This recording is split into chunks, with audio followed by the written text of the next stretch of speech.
buddies who were judges, they would give up their robes. I'm from Los Angeles now. They give up their robes to be a boxer, as would the Jewish attorneys I know. So I was a single parent. I raised my son Joey by myself. And one day we were in the gym. We used to get up very early in the morning, 5 o'clock. We'd be at the gym by 5:30. And one day we're working out, he just watched me, and I saw the manager of the gym banging the heavy bag. It takes a lot of skill to hit the heavy bag properly. So I knew he's a boxer. And my son's looking at him and he says, "Dad, I want to learn how to box." He didn't say kung fu, taekwondo, judo, he said box. So I thought he must have been the victim of a bully at school.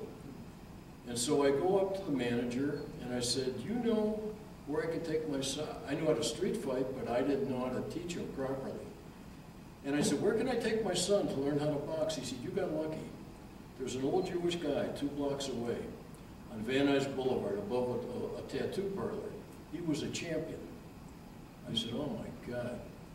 And so that day, after I picked my son up from the Jewish daycare, we went out to dinner. We always went out to dinner. I never cooked. We had 2 forks and two spoons, and that was it. So I took him to the gym. We walked up the stairs. It was right out of Rocky. The smell, the look, everything. And I met Frankie Goodman. He had been the lightweight national champion in 1936 out of Philadelphia, and he was supposed to go to Berlin and fight for the gold medal. He was supposed to go with Jesse Owens. But the Anti-Defamation League called him and begged him not to go because of Hitler, and he agreed, and he regretted it the rest of his life. So anyway, I met Frankie, we bonded, and Frankie started teaching my son. He'd pick him up at the daycare, he'd give him lessons. He was a wonderful man. And then I started working out there. I'd spar with an FBI man. So I got hooked. And then, eventually, Frankie got sick. He had a stroke. He had to close up. He went into a home, and I used to call him all the time. And he couldn't speak. All he could say was, "In the city," until the last time. The last time he said, "I love you." He died a week later. He was a very dear man, a very good friend of mine.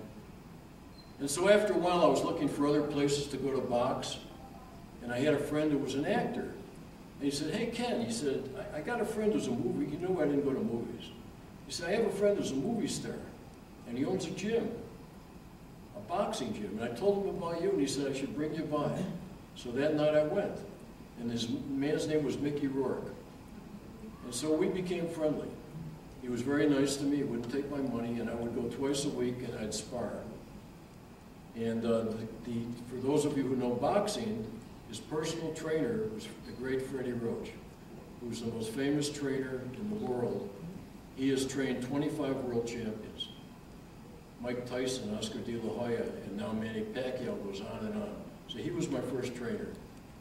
So that's my background in boxing. And then I started meeting world champions. And I'd spar with world champions. And I'm in the California Boxing Hall of Fame.